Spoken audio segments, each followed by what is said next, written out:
לפני כמה זמן העליתי סטורי ושאלתי, שלום. קיצור, אז שאלתי, אם אתם מרגישים ישבן בתרגיל הזה, כי לי אישית מאוד קשה להרגיש את הישבן בתרגיל הזה. אני מרגישה את אמסטרינג ממש ואת הישבן כאילו כלום. ואחרי תקופה מסוימת שניסיתי כל מיני וריאציות, הגעתי לאחת שעובדת לי הכי טוב. קודם כל, אני מסובבת את האצבעות של הרגליים כלפי חוץ, ואני מצמידה את הרגל ממש טוב לכרית, ממש לכרית הזאת. עכשיו אני כן מכופפת ברכיים כדי כמה שיותר לנטרל את האמסטרינג, וחשוב לי לציין משהו, הבחירת משקל בתרגיל הזה, אתם אמורים לבחור משקל כבד, לא משקל קל, אוקיי? הישבן כן אוהב את המשקלים הכבדים. עכשיו את המשקל אנחנו לא נחזיק קרוב לגוף, אלא אנחנו נרצה להחזיק אותו כן רחוק מהגוף.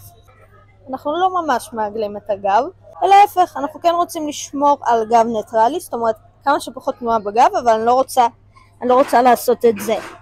סבבה? אז משקל רחוק, אוקיי?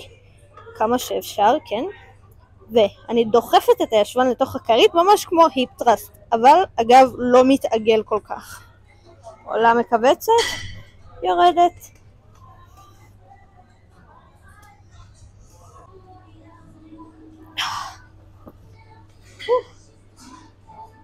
טוב, האמסטרינג כן שורף, כן? שלא תחשבו שלא תרגישו אותו, אבל לפחות אני מרגישה גם את הישבן.